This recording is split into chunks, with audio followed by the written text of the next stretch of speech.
સુરતમાં એક એવી અકસ્માતની ઘટના સામે આવી છે જેણે સૌ કોઈને ચોંકાવી દીધા। 2 દિવસ પહેલા જે યુવાન મોતની રીલ બનાવી રહ્યો હતો તેને આજે યમરાજનો બોલાવો આવી ગયો અને એવો અકસ્માત થયો કે ધડથી માથું અલગ થઈ ગયું। કોણ છે યુવાન? એક ભૂલ કેવી રીતે એને ભારે પડી ગઈ, જોઈ લો।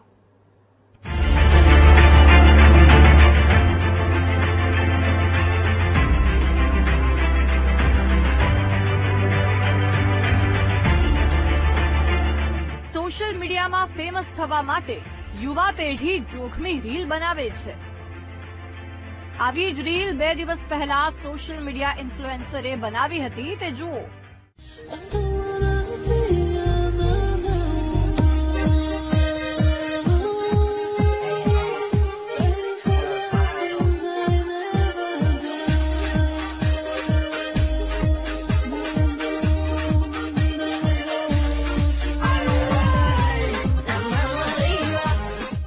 બે દિવસ પહેલા પ્રિન્સ પટેલ નામના યુવાને આ મોતની રીલ બનાવી હતી અને આજે તે રીલ તેના જીવનમાં સાચી પડી ગઈ।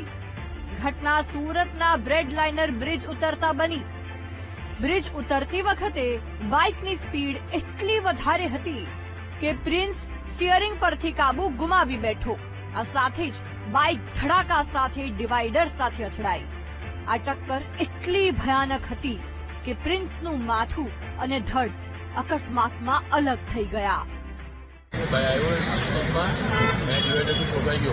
પછી ગાડી ચાલતી નહીં, અમે લોકો ગભરાઈ ગયા। એટલે શું થયું તેમ આખા અકસ્માતમાં? કઈ વાઇબ્રેટ થઈ ગઈ એની ગાડી ડિવાઈડરમાં, એટલે ઠોકાઈ ગઈ ગાડી શરૂ થઈ ગઈ। પછી વ્યક્તિનું કઈ રીતે હાલત હતી?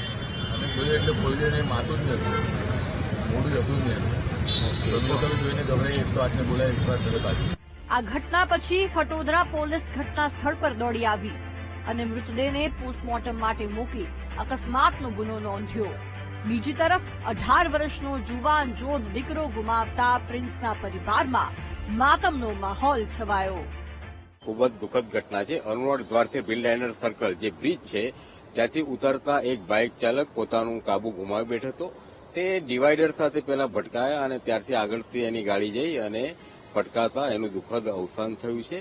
ખાસ કરીને અમે પણ આ અવેરનેસ કેમ્પેન પણ ચલાવીએ છીએ કે ઓવર સ્પીડિંગ ન થાવ અને સિટીમાં તો ખાસ ઓવર સ્પીડ નહીં થવું જોઈએ। સવારનો સમય હતો, ખુલ્લું રોડ હતો, એનાથી આ ખૂબ ઓવર સ્પીડથી જતા ડિવાઈડર સાથે ભટકાતા નિપજ્યું છે। લોકોને ખાસ અપીલ છે કે પોતાનું બાઇક જે નિયંત્રણમાં રહી શકે એવા સીટ ચલાવે અને ઓવર સ્પીડથી ન ચલાવે। પોલીસના જણાવ્યા પ્રમાણે પ્રિન્સે હેલ્મેટ નહોતું પહેર્યું। જો હેલ્મેટ પહેર્યું હોત તો બચવાના ચાન્સ હતા।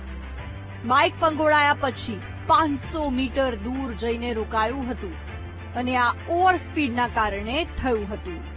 કેમેરામેન દેવેશ સોલંકી સાથે ધ્રુવ સોમપુરા, BTV ન્યૂઝ, સુરત।